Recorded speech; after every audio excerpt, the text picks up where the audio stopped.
At 68, I discovered that my daughter-in-law had been stealing my money for 5 years, and my son knew about it all along. My name is Megan May Washington, and all my life I believed in 3 things: family, faith, and honest work. I never imagined those 3 things could betray me all at once.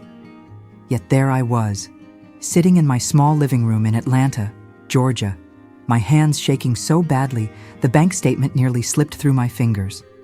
The numbers blurred before my eyes, not because of my tired vision, but from the shock that made my whole body tremble, as if I'd been punched in the stomach.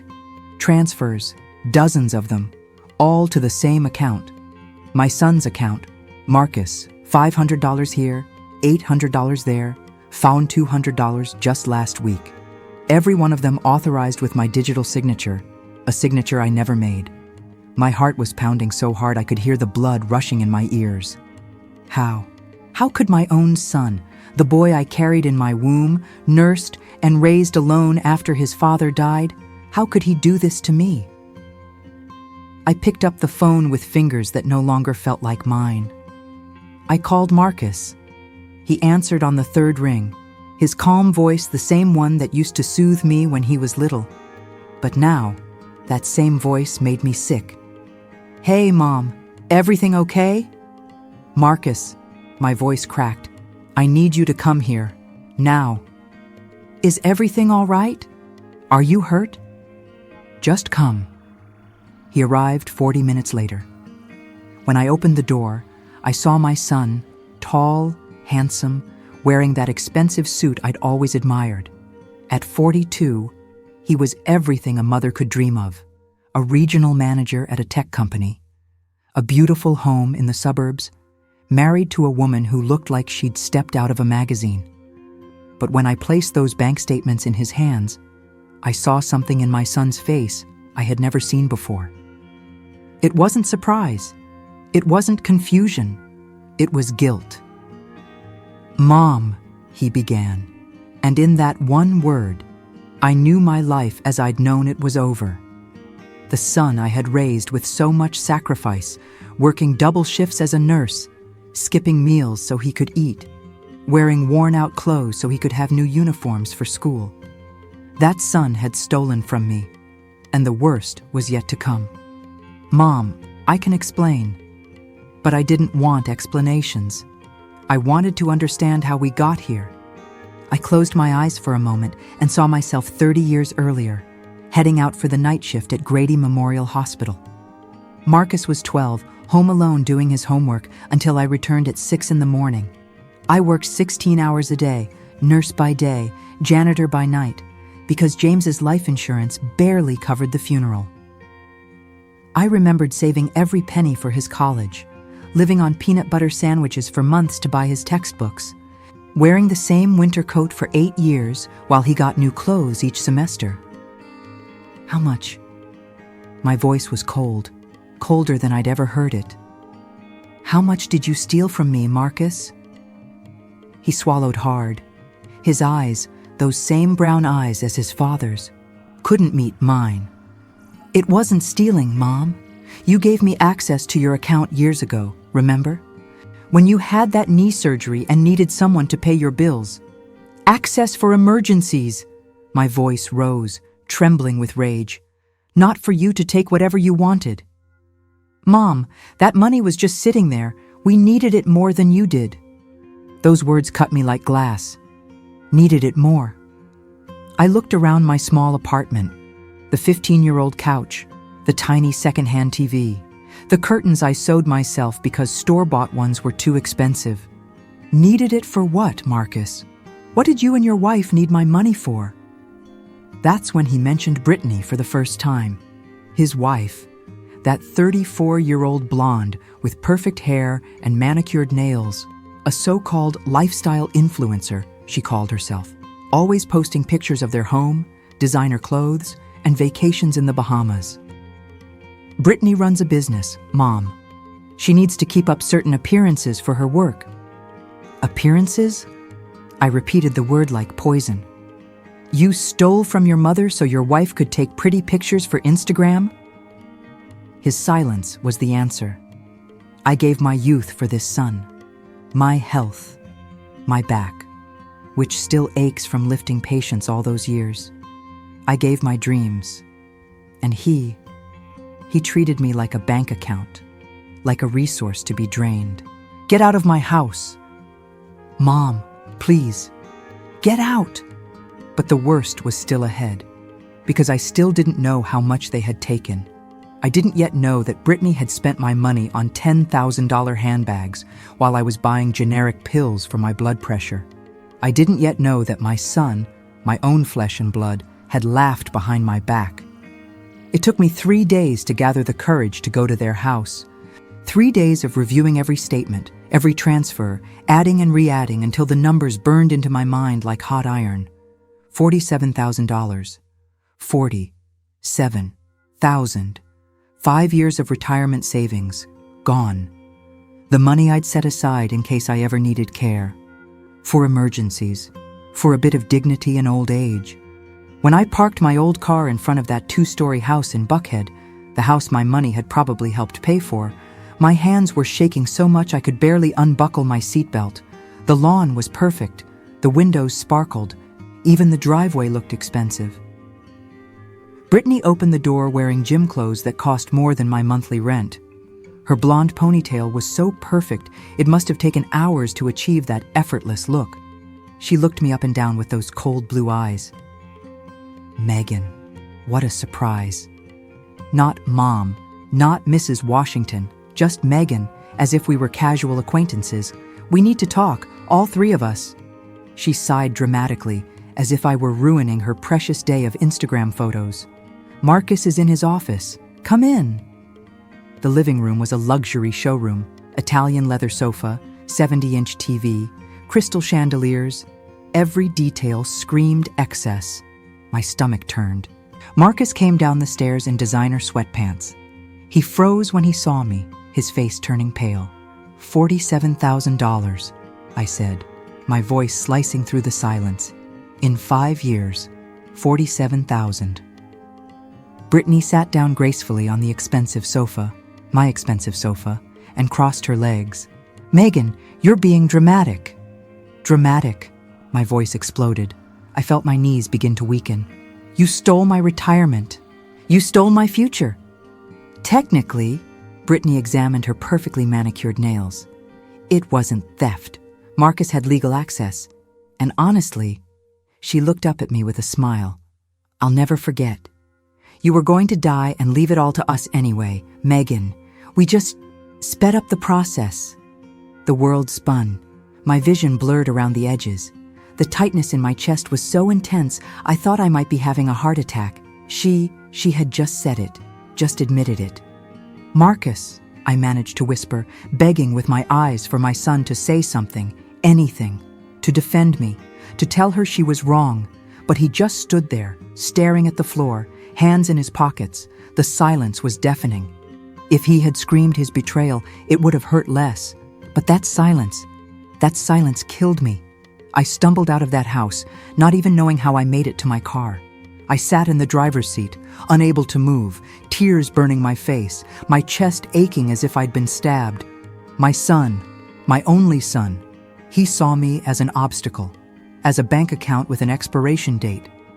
But what happened in the next 48 hours would change everything. I couldn't go back home that night.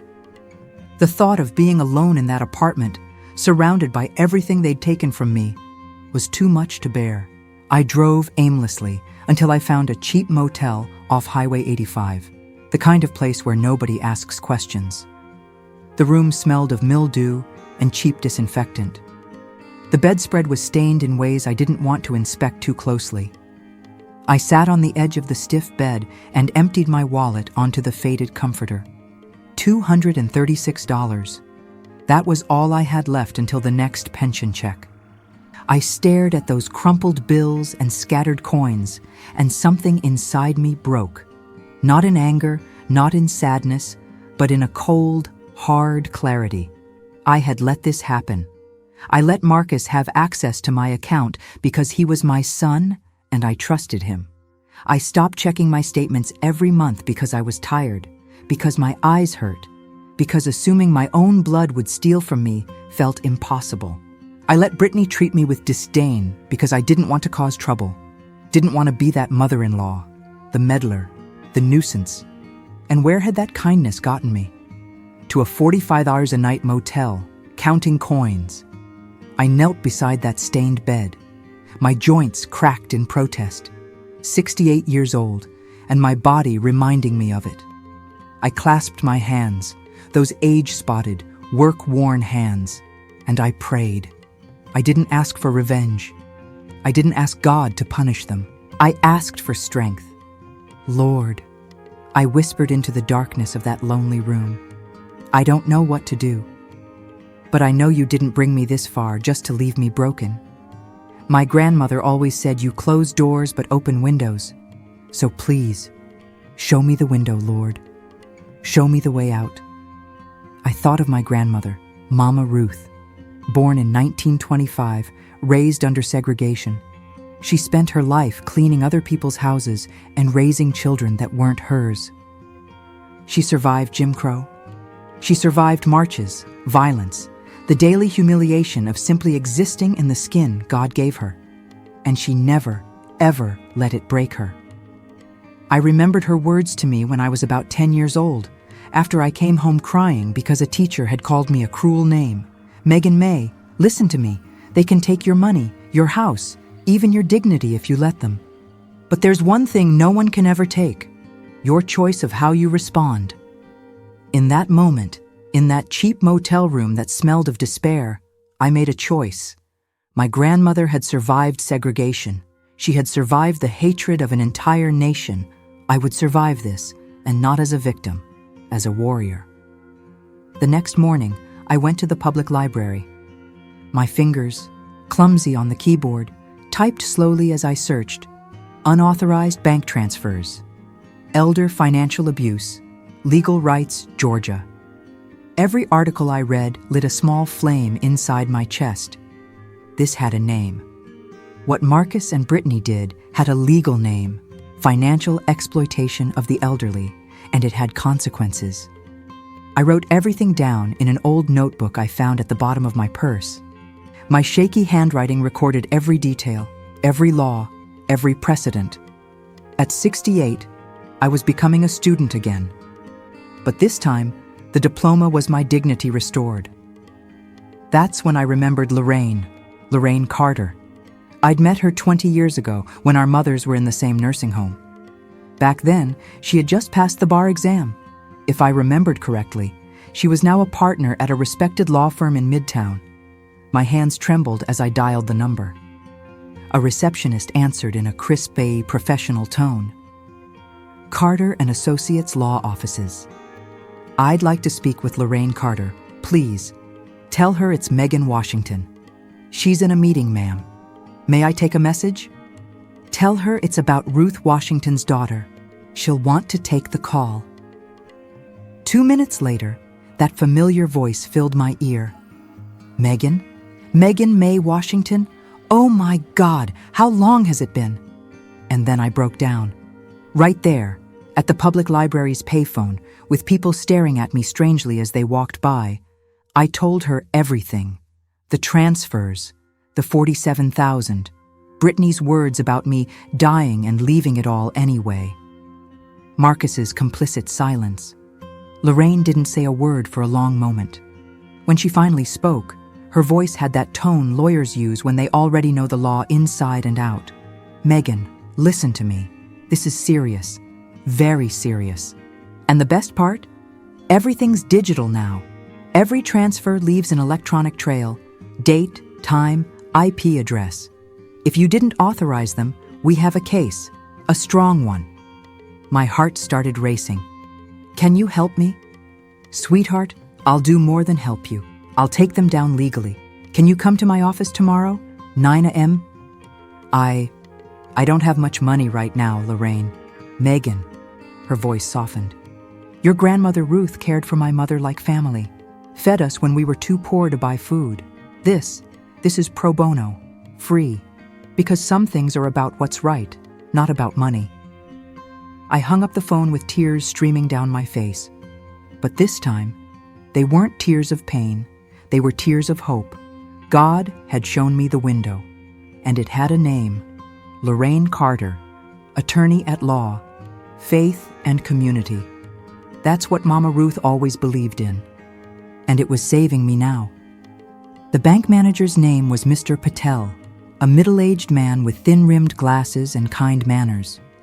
When I explained my situation in the privacy of his office, I saw something change in his face: recognition, sadness, contained anger.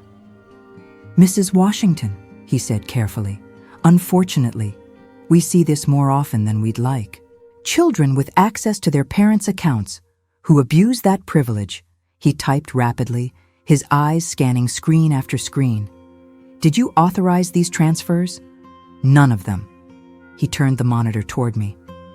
"Look here. Each transfer shows the originating IP address, the location where it was made. This one?" He pointed. "Buckhead. This one too. In fact." More clicks. All 73 transfers over the past 5 years came from the same residential address. 73 times my son logged into my account and stole from me. And the digital signatures? My voice was surprisingly steady. Mr. Patel pulled up another document. "You see this authorization from 2019? It granted your son permission to pay bills on your behalf while you were recovering from surgery. But here," he highlighted a section. "It specifically limits transfers to utility payments, water, electricity, phone, not personal accounts." Each word was ammunition, each document a weapon. "Can I get copies of all this?" "I'm already printing them." He paused, removing his glasses to wipe them clean. "Mrs. Washington, I've worked in banking for 26 years. I've seen a lot, but I never get used to children doing this to their parents." "Never." He replaced his glasses, his eyes moist. "My own mother is 71. If anyone ever did this to her..." He didn't finish the sentence. He didn't have to. The printer hummed, spitting out page after page of evidence. Detailed statements, transfer records with exact timestamps, copies of the original authorization showing clear limitations, even images of digital signatures that didn't match my usual pattern. "This," Mr. Patel said, tapping the growing stack of papers, "is enough for a criminal case, not just civil. This is electronic fraud, forgery, exploitation of a vulnerable adult." My hand trembled as I took that pile. It probably weighed a few pounds, but it felt like it carried the entire weight of betrayal. "Thank you," I managed to whisper. "Good luck, Mrs. Washington. And if your attorney needs anything else, my card's there. I'll testify if necessary."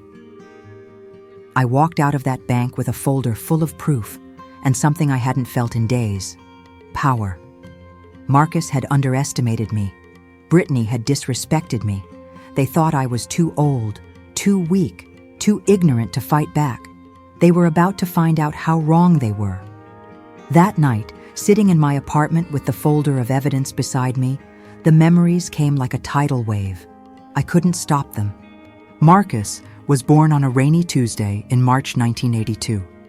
James and I were so young, so in love, so full of dreams. He worked at the Ford plant. I was a rookie nurse at Grady. We didn't have much, but we had each other, and that beautiful baby boy with those big brown eyes. 11 years, that's all we had. James died in a car accident driving home from the night shift. The drunk driver who hit him walked away without a scratch. My husband died instantly. Marcus was 11. He woke up one Saturday morning with a father and went to bed without one. I remember the funeral, holding my son as he sobbed, his small body shaking against mine. "Mama, who's going to teach me to shave? Who's going to take me to play ball?" "I will," I promised. "I'll do it all, baby, everything." And I did. I took double shifts at the hospital, nurse by day, janitor by night, slept 4 hours a night. My back ached constantly. My hands cracked from cleaning chemicals. But Marcus always had food on the table, always had clean clothes, always had someone cheering in the bleachers at his basketball games. I remember saving for 8 months to buy that computer he needed for school. Lived on instant noodles for dinner for weeks. Wore shoes patched with cardboard because new ones cost $60 I didn't have. When Marcus got accepted into the University of Georgia, I cried tears of joy. My son, my baby. Going to college, the first in our family to do it. I took out loans, worked overtime until I nearly collapsed from exhaustion. But I paid every semester, every book, every fee. At his graduation, when he walked across that stage in cap and gown, I thought, it was worth it. Every sacrifice was worth it. He hugged me afterward, tears streaming down his face. Thank you, Mom, for everything. I'll pay you back. I promise I'll take care of you when you're old. Promises. Mama Ruth used to say, you reap what you sow. But what happens when you sow love? When you sow sacrifice, devotion, every drop of your being? What do you reap when you plant your whole life into a child? I looked at that folder of evidence. 73 transfers, $47,000, 5 years of systematic betrayal. Apparently, you reap betrayal. But Mama Ruth also used to say something else. Megan May, remember, the storm don't last forever. And after the storm comes the harvest. Maybe it was time to harvest justice. I tried to hide it. I swear I did. But the next Sunday, when I walked into Mount Zion Baptist Church, Sister Patterson took one look at me and just knew. She's 74, hair white as cotton, eyes that see straight through the soul. She pulled me aside before service began. Megan May Washington, what's happened to you? Nothing, Sister Patterson. I'm fine. Lies. She held my chin like she used to when I was a girl. I've known you since you were 6. I watched you lose your James, raise that boy alone, endure more than any woman should. And I know pain when I see it. So tell me, now. And there, in the side hallway of the church, I broke down. The words poured out. Marcus, Brittany, the stolen money. $47,000. 5 years of betrayal. Brittany's words about me dying and leaving it all anyway. Sister Patterson didn't say a word while I confessed. She just held my hands, strong, calloused hands of a woman who'd picked cotton before integration. When I finished, she turned toward the congregation gathering nearby. Sister Gloria, Miss Ernestine, come here. Now. Within 5 minutes, I was surrounded by 7 women, all over 60, all dressed in their Sunday best, all with faces that had known struggle. Miss Gloria is 81 and survived an abusive husband for 30 years before finally escaping. Sister Ernestine raised 5 children after her husband was jailed. Deacon's wife, Mother Jenkins, buried 3 children, 2 to violence, 1 to an overdose. These women knew survival. How much do you need? Sister Patterson went straight to the point. No, I can't. I didn't ask if you can. I asked how much you need. Sister, I have a lawyer. I have evidence. I just need to hold on until the trial. Miss Gloria was already opening her purse. I've got $200 here. It's yours. I have $150, Sister Ernestine added, gathering bills. Stop, please. Tears stung my eyes. You have your own bills.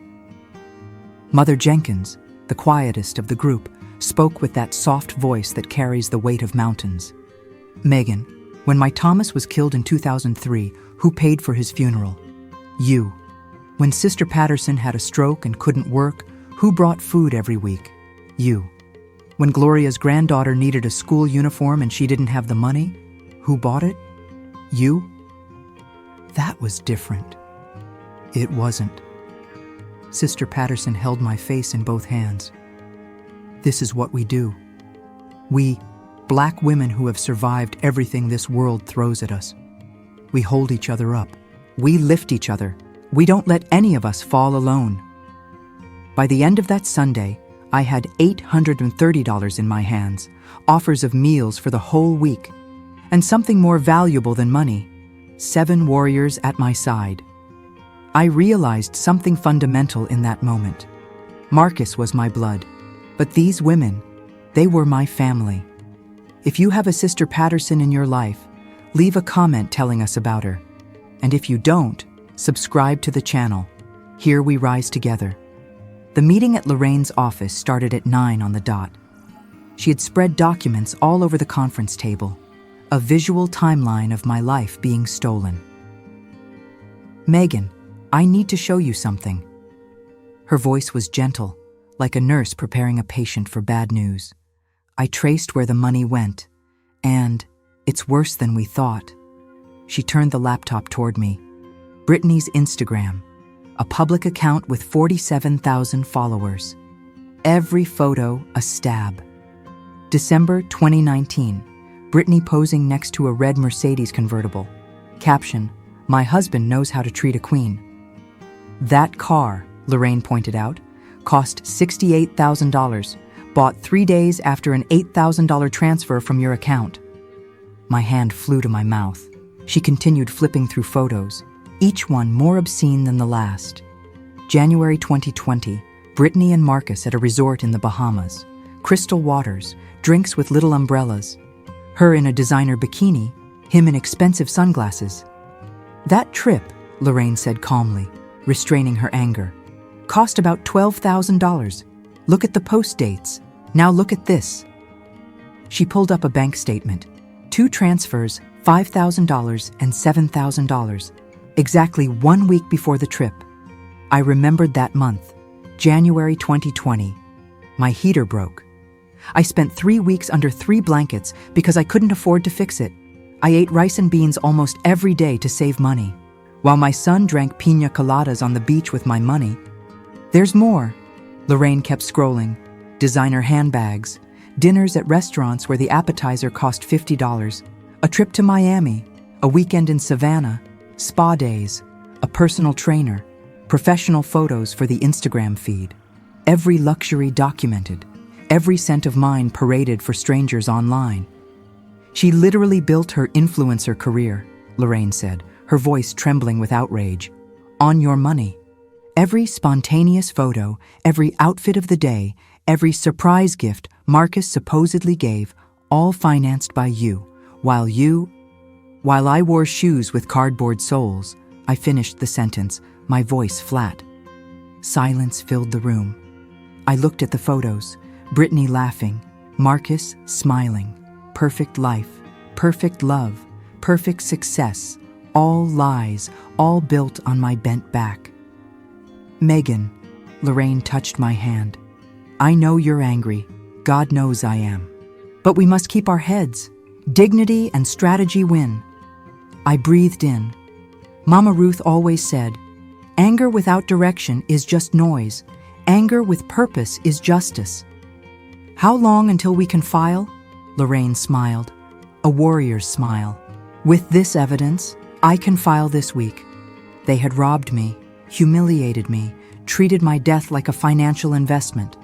But I still had my dignity, and now I had ammunition." Lorraine didn't waste time.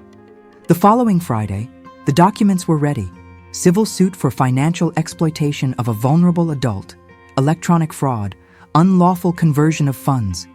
Each charge backed by piles of evidence. "It's going to hurt him where it matters most," Lorraine explained as I signed the papers. "His wallet and his reputation. Once this goes public, everyone will know. His co-workers, his friends, those 47,000 followers of Brittany." My hand trembled over the pen. The final signature. Once I did this, there was no turning back.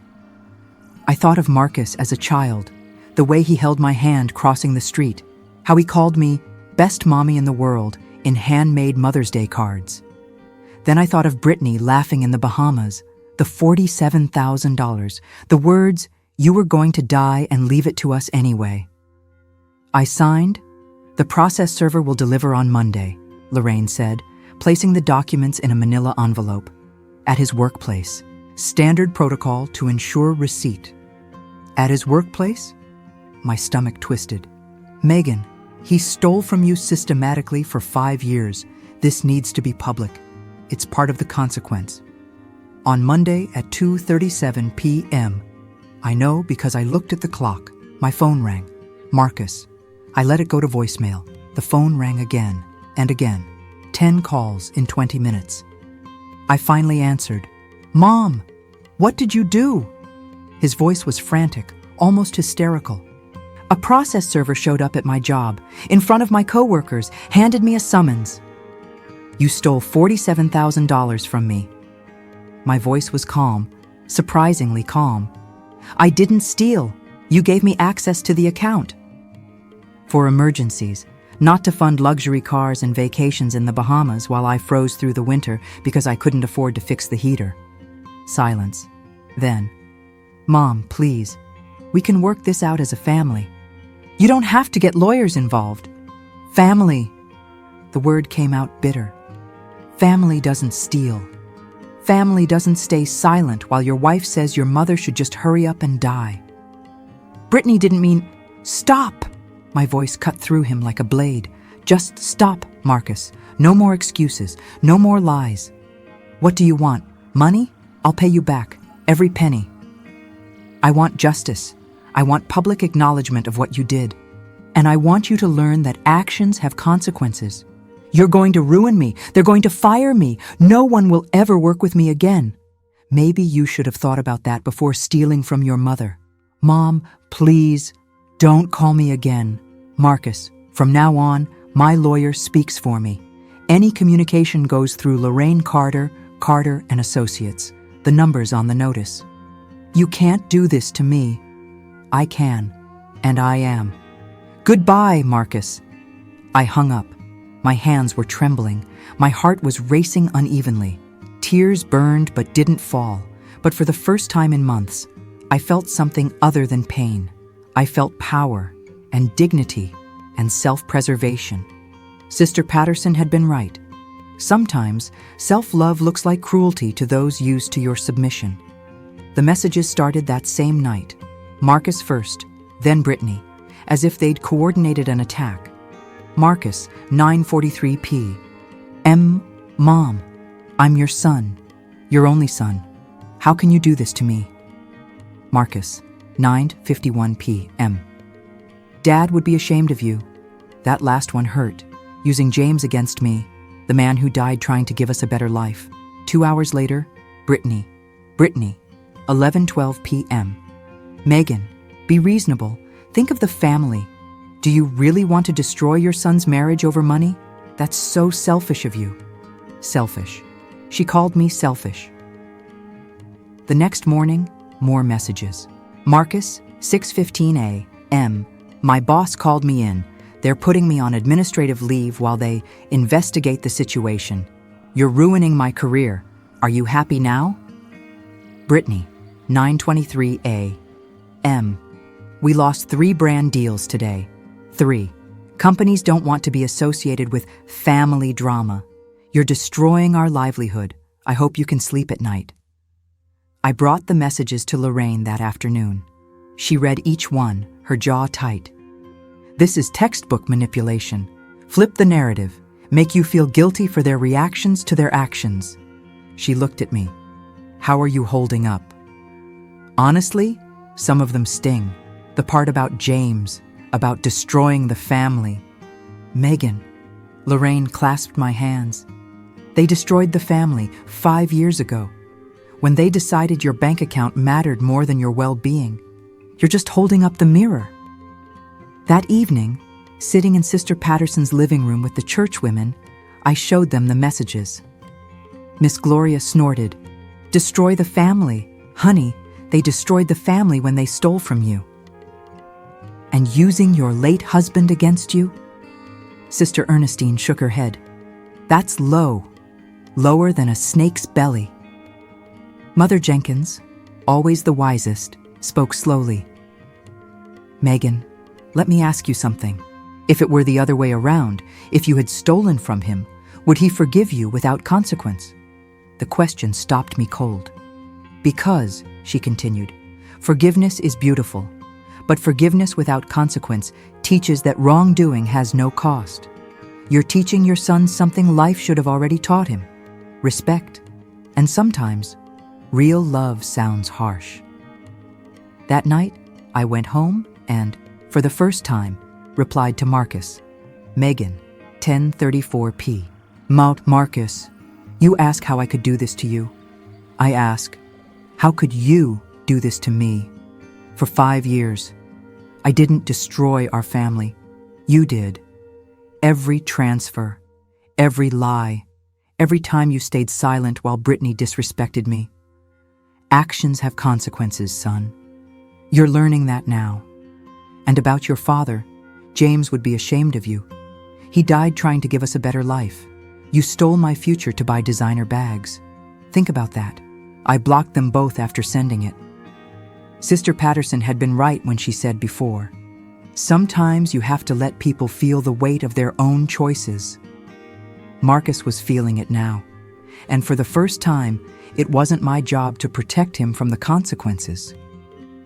Lorraine called me on a Wednesday afternoon. Her voice carried that tone I'd learned to recognize.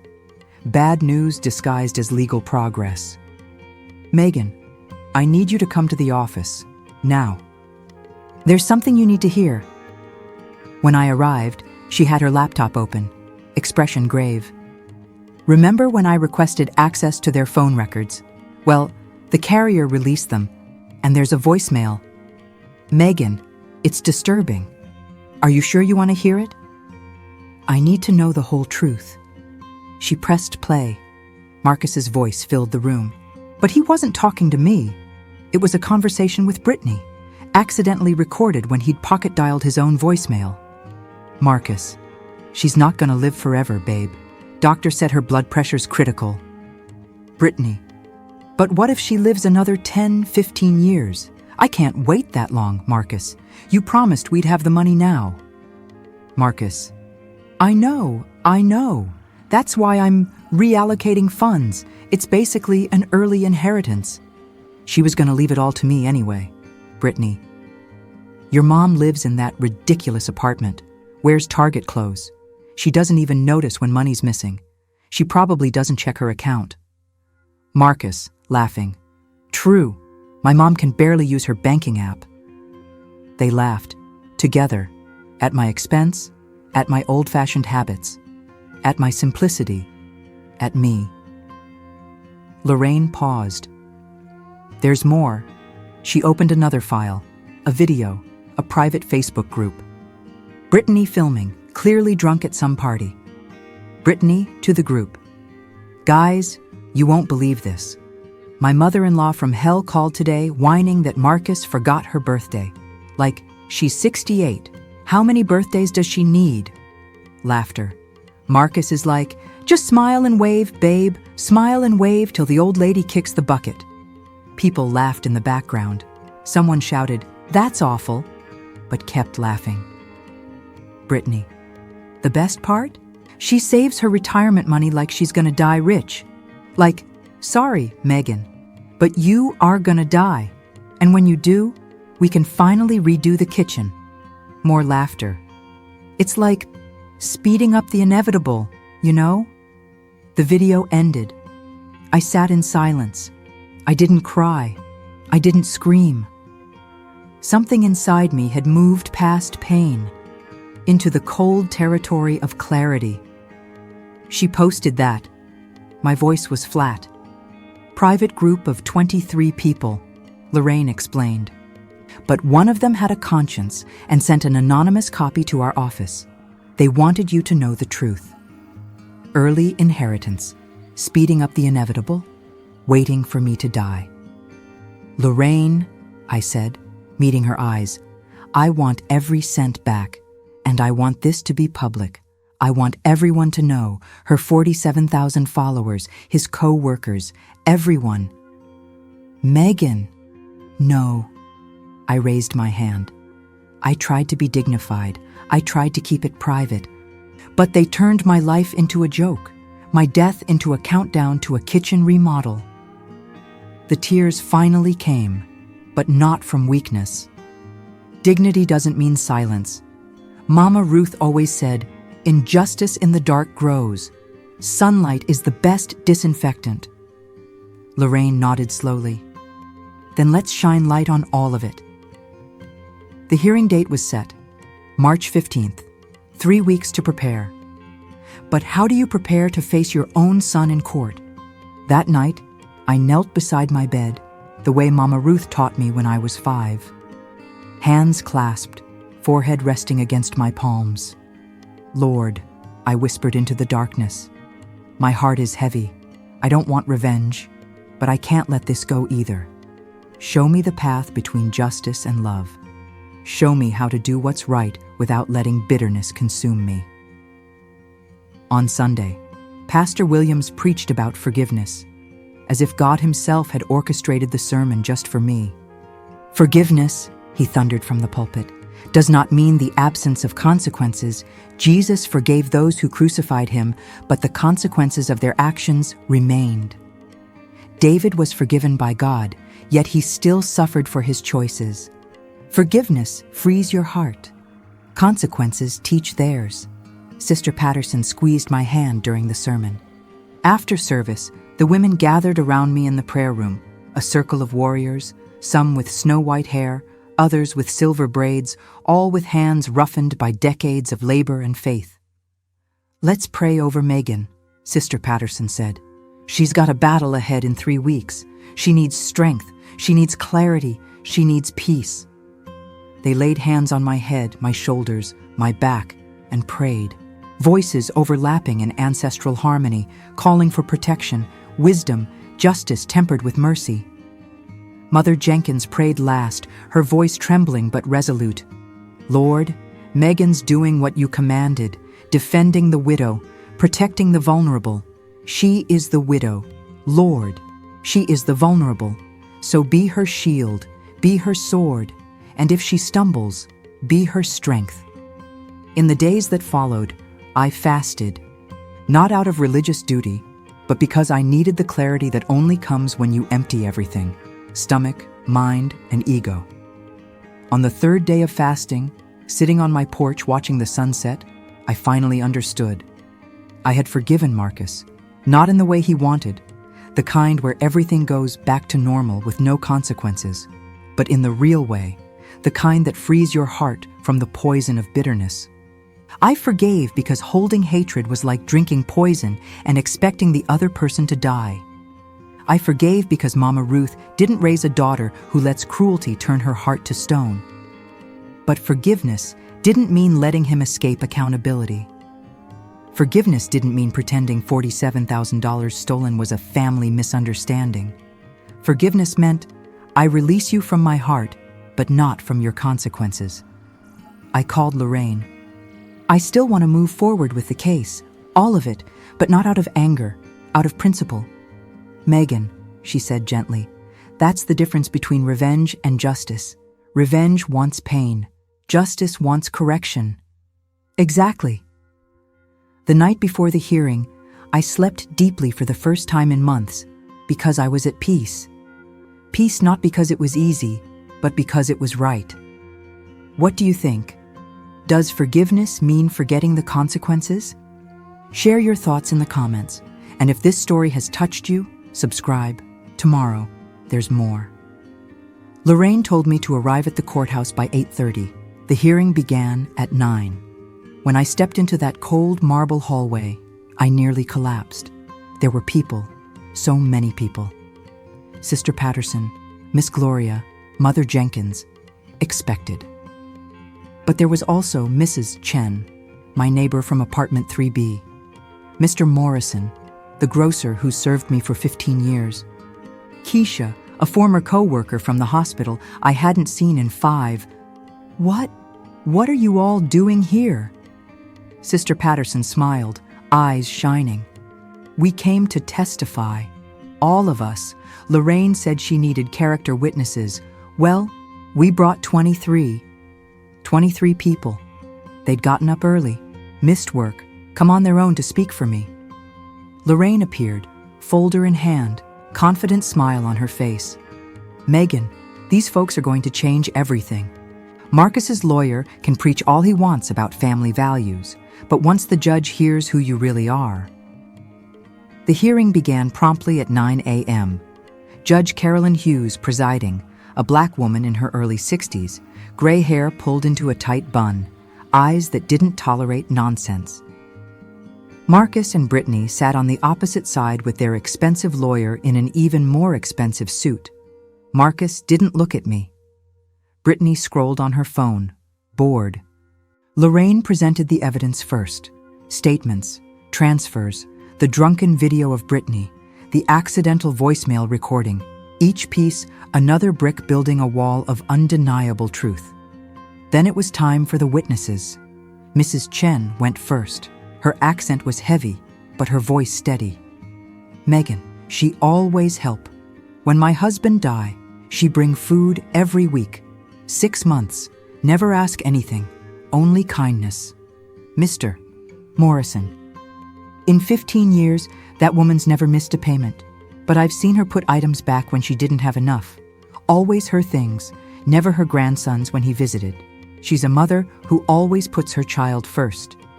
Keisha, still in scrubs, because she'd come straight from her shift. I worked with Megan 10 years at Grady. She was the nurse patients asked for by name. She'd stay after her shift without extra pay if someone needed her. When my son had surgery and I couldn't afford daycare for my other kid, Megan watched him, 3 months, for free. One by one, 23 people told stories I had forgotten, small acts of kindness that to me were just life. But to them, they meant something. Then came Marcus's turn to present his character witnesses. His lawyer called 3 people. A co-worker who said Marcus was a capable professional, a college friend who said he was always nice, and Brittany, tears rehearsed, voice trembling. Marcus is a wonderful man who only wanted to take care of his family. No concrete stories, no real examples of goodness, just empty words. Judge Hughes studied Marcus for a long moment, then looked at me, surrounded by an entire community that had shown up to defend my dignity. 15-minute recess, she announced. But before striking the gavel, I saw something on her face, recognition and restrained anger. During the break, I sat on a cold hallway bench. The witnesses had gone to get coffee. I needed quiet. Marcus passed by on his way to the restroom. Our eyes met for a second. I saw fear on his face and something else, the recognition of what he'd truly lost. Not the money, not the case. Me. His mother, Brittany, didn't follow him. She was glued to her phone, probably calculating how this would affect her follower count. I closed my eyes, remembering the night before. I'd sat in the kitchen until 2 a.m., a cup of tea cooling between my hands, thinking about everything. I remembered Marcus at 3, that chubby-cheeked baby who'd run toward me yelling, "Mommy!" every time I came home. Marcus at 8, losing his first tooth and slipping it under his pillow, waking up thrilled with the $1 the tooth fairy left, a $1 I could barely spare, but spent anyway just to see that smile. Marcus at 16, crying in my lap after his first heartbreak. "Mom, do you think anyone will ever really love me?" "Always," I'd promised, "because you have a good heart, and people with good hearts find true love." How wrong I'd been. Or maybe I'd been right back then. Maybe he did have a good heart, but something happened. Brittany happened. Money happened. Greed happened. And he chose. Every transfer was a choice. Every lie, a choice. Every time he stayed silent while Brittany disrespected me, a choice. I had given him everything, literally everything. My youth, my health, my dreams, my future, but I couldn't give him character. That had to come from within, and he chose who he became. It wasn't me. It wasn't James dying too soon. It wasn't poverty or struggle. It was him, his choices, his responsibility. Sister Patterson sat beside me, placing a warm cup of coffee in my hands. "How you holding up?" "At peace," I said, surprised it was true. For the first time in months, completely at peace. "Because you did the right thing. Not the easy thing, the right thing. I still love him, you know." My voice cracked a little. That's the strangest part. I still love my son, but I don't trust him. I don't respect his choices, and I won't sacrifice myself for him anymore. That's not lack of love, Megan. That's mature love. Love with boundaries. Love that protects itself too. She squeezed my hand. Mama Ruth would be proud. Lorraine appeared. They're calling us back in. You ready? I looked through the double doors of the courtroom. Marcus sat with his head down. Brittany checked her reflection on her phone. The pricey lawyer shuffled papers. On my side, 23 people who came to defend my dignity. Lorraine, who worked pro bono because it was right.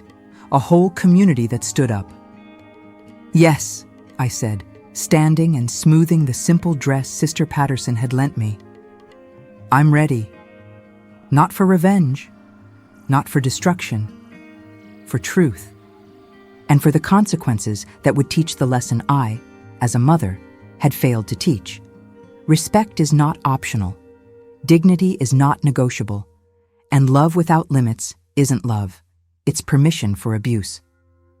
We've come a long way on this journey together. Leave a comment. Are you rooting for Megan? Subscribe so you don't miss the ending. The courtroom was smaller than I'd imagined. No jury, just Judge Hughes seated high above, her expression unreadable.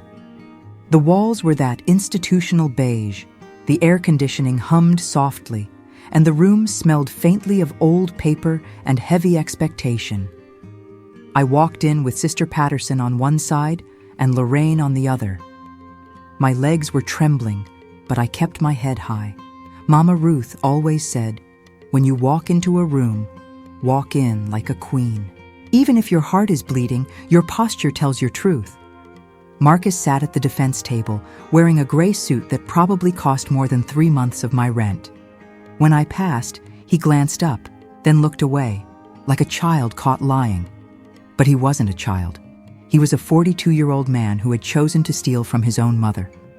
Brittany sat beside him in an expensive pink dress, hair perfectly styled, as if she were headed to a photo shoot, not a courtroom. She looked at me with those icy blue eyes and smiled, not a smile of remorse, but of disdain, as though this entire proceeding was an inconvenient distraction. All rise, the bailiff announced. Judge Hughes entered, her black robe sweeping behind her. You may be seated. She adjusted her glasses, scanning the documents before her. Case of Washington versus Washington. Financial exploitation of a vulnerable adult, electronic fraud, unlawful conversion of funds. She looked directly at Marcus. Serious charges, Mr. Washington. His lawyer stood, voice smooth and confident. Your Honor, this is simply a family misunderstanding. My client had legal access to his mother's account. No crime was committed. Lorraine rose. Your Honor, permission to pay bills during surgical recovery does not grant permission for personal transfers over the course of 5 years. I'll examine the evidence, Judge Hughes said, nodding. Proceed. Lorraine began. Each document appeared on the large screen for everyone to see. First transfer, March 12, 2019, $500, IP address traced to the Buckhead residence. Second, April 3, 2019, $800. Fifth, June 15, 2019, $200. She skipped none, 73 transfers in total, each one shown with date, amount, and originating location, a consistent, deliberate pattern. Then came the original authorization. Lorraine enlarged the relevant section, highlighted in yellow. Access limited to payment of household utility bills, water, electricity, gas, phone, valid for 60 days post-surgery recovery period. As Your Honor can see, Lorraine said, the authorization was specific and temporary. It expired in August 2019. The transfers continued until January 2024. I looked at Marcus. He was pale, his jaw tight. Brittany was still scrolling through her phone until the lawyer nudged her. Then Lorraine played the video.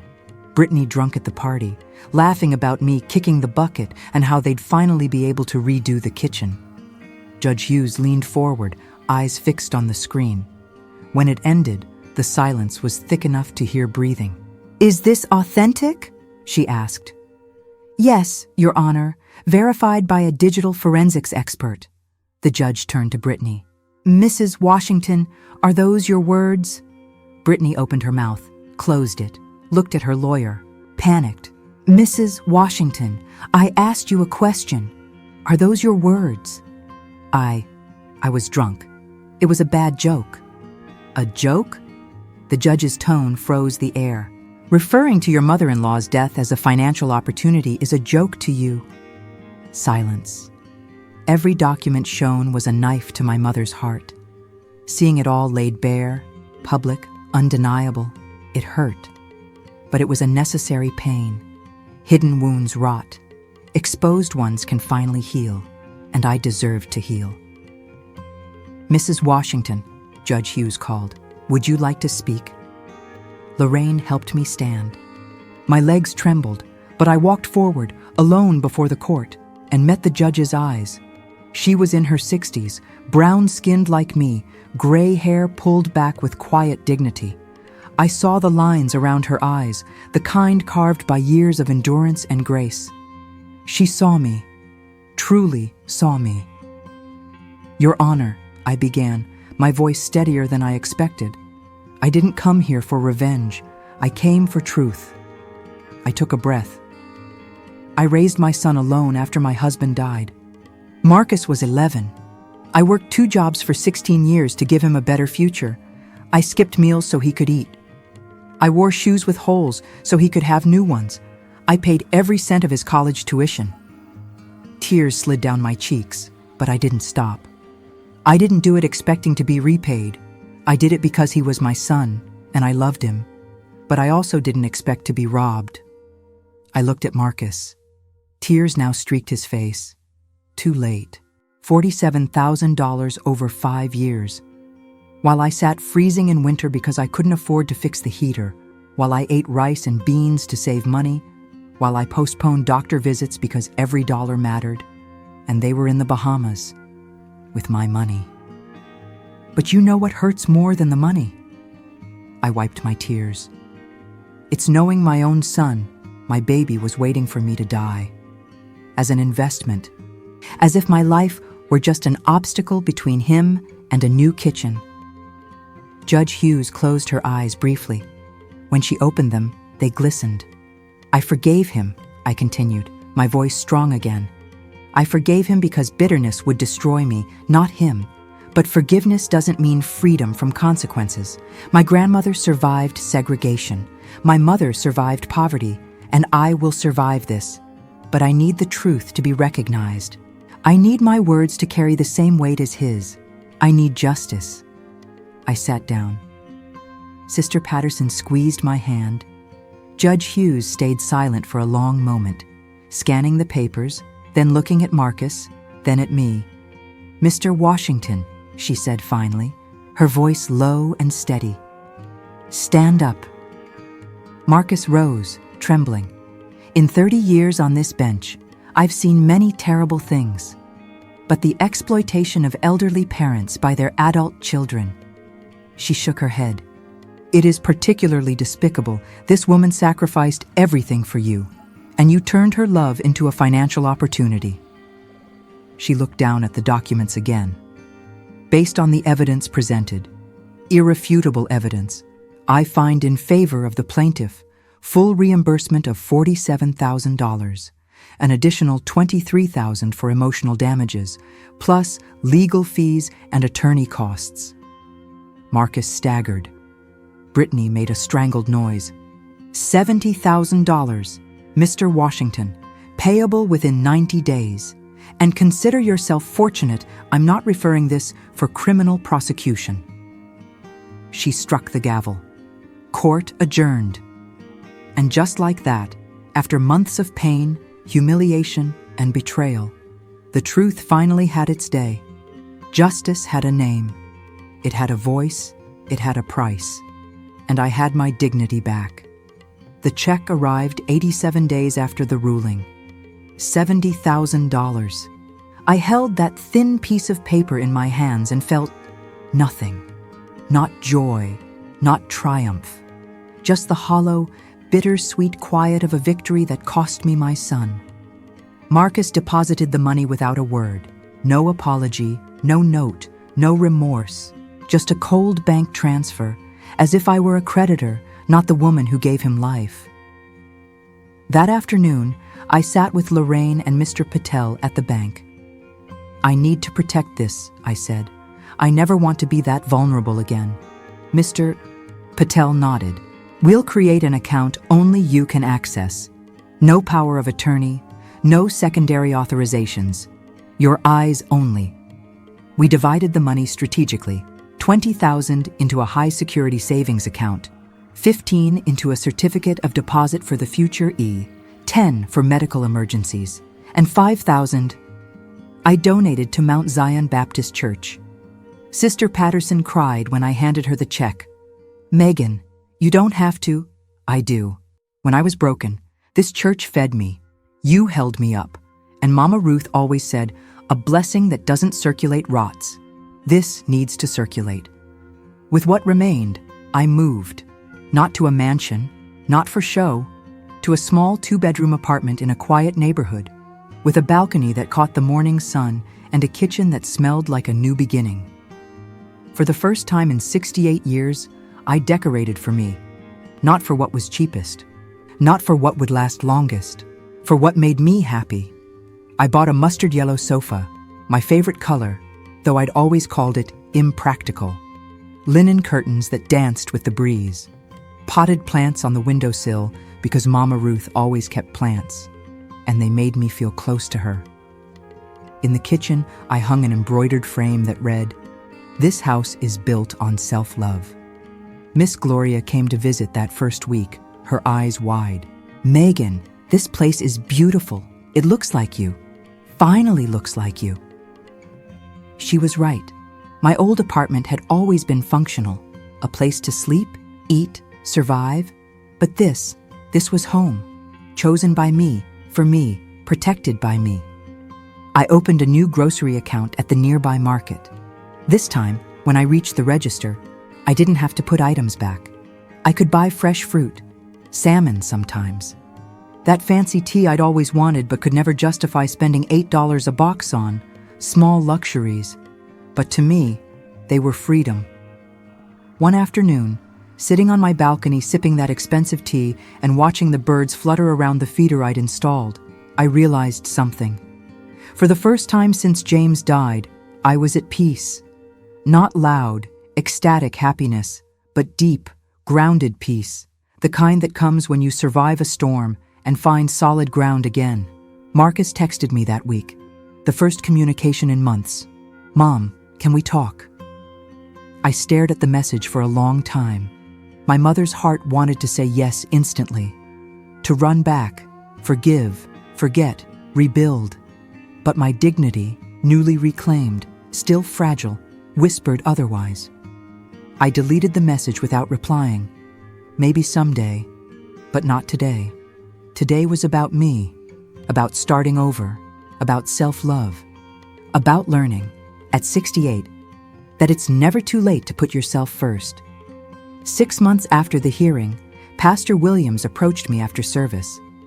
"Megan, there's a woman in the congregation," he said. "Situation a lot like yours. Her son has access to her accounts, and money's been disappearing. She's scared to speak up, scared to cause family drama." He paused. "I thought maybe you could talk to her." Her name was Helen. 72, widowed, hands trembling as she told a story almost identical to mine. A granddaughter with constant emergencies, money vanishing, fear of being that dramatic grandma. I held her hands. "Listen," I said softly. "It's not drama to protect what's yours. It's survival." I helped Helen document everything, go to the bank, talk to a lawyer. Within 3 weeks, she had recovered $12,000 and set firm boundaries with her granddaughter. "You saved my life," Helen wept into my shoulder. "You literally saved me." But it wasn't me. It was pain, transformed into purpose. Pastor Williams asked me to speak at church, then at the community center, then at a seniors support group. My story, our story, struck a chord. Financial exploitation of elders, I said at every talk, doesn't happen in dark alleys. It happens at dinner tables, with people we love, and that's why no one talks about it. Shame, fear, misplaced love. But silence protects the abuser, never the victim. So we speak, we expose, we break the cycle.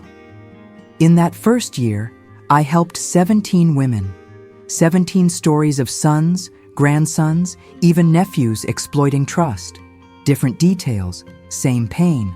And with every victory, every dollar recovered, every boundary set, I healed a little more myself.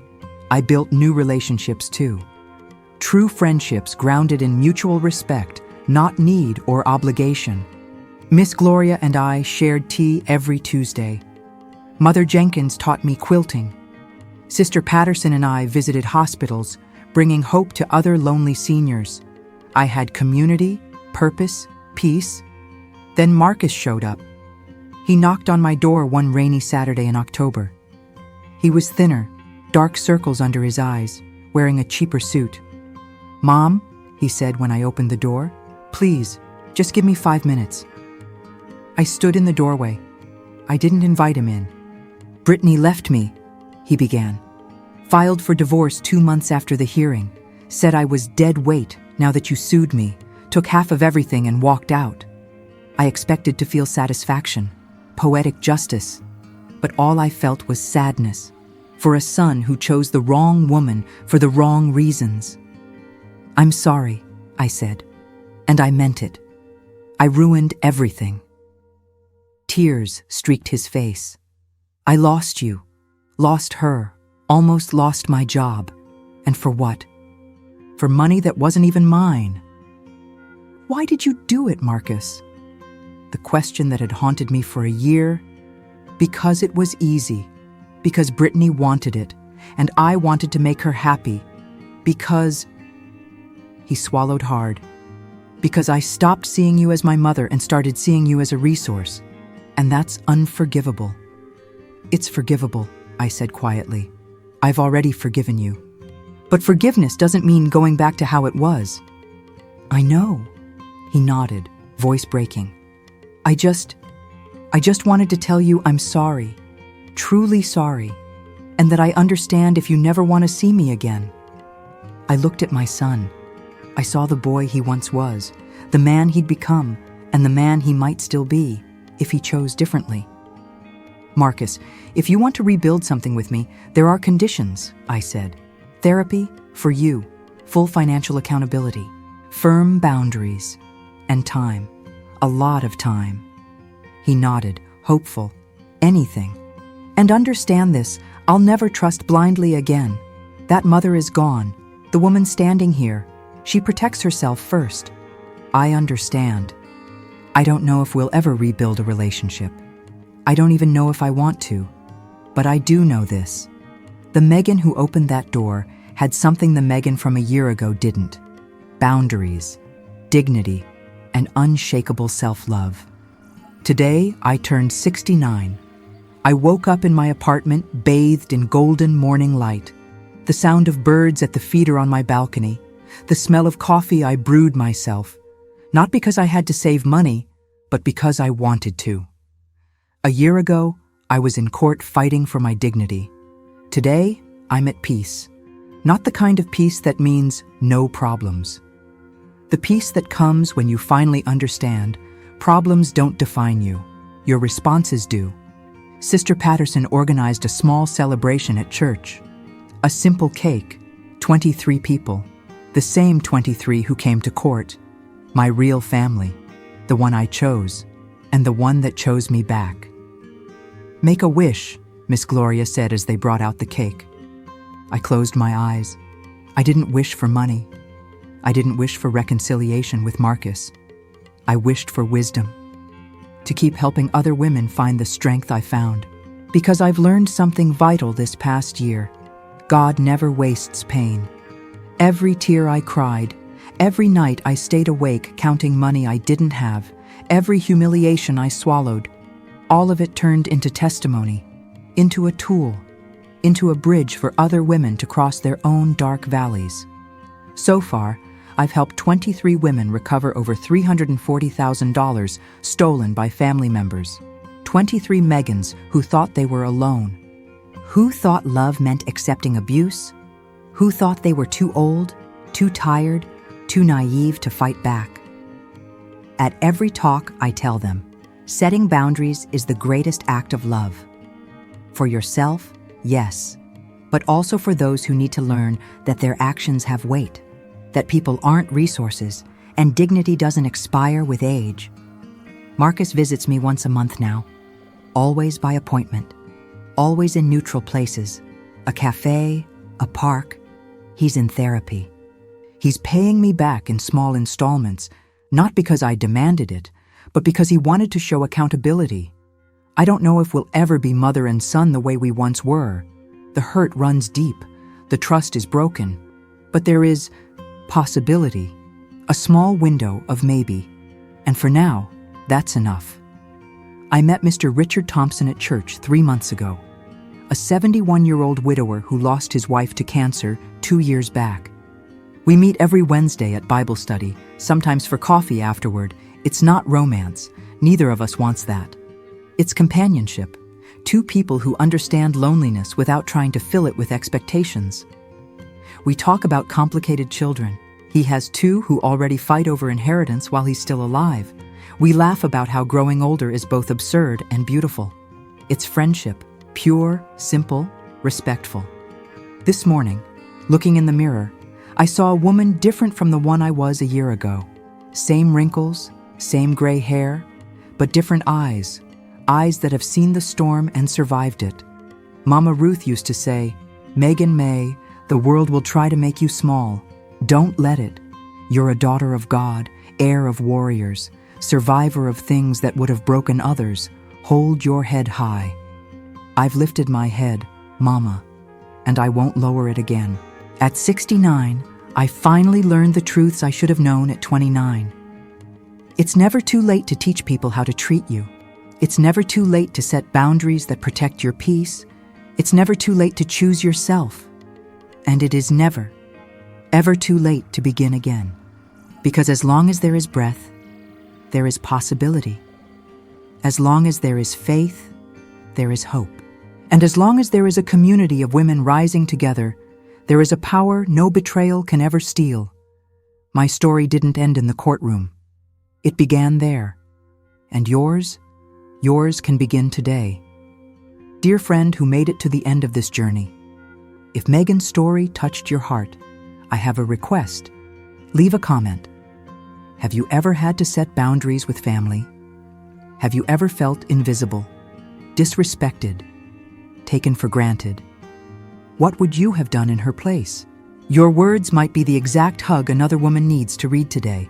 They might be the validation someone's been desperately searching for. They might even save a life. Give this story a like if it moved you. Subscribe, because every day we share real stories of women who found strength when the world called them weak. Tell me where you're listening from, your city, your state. I love knowing how far our circle of strength and faith reaches. Tomorrow, a new story awaits, because every woman deserves dignity. Every woman deserves to be heard. Every woman deserves to know she is not alone. And you, my dear, you are definitely not alone. We are thousands, millions, silver-haired warriors with lion hearts. With all my love, my faith, and endless hope, see you tomorrow.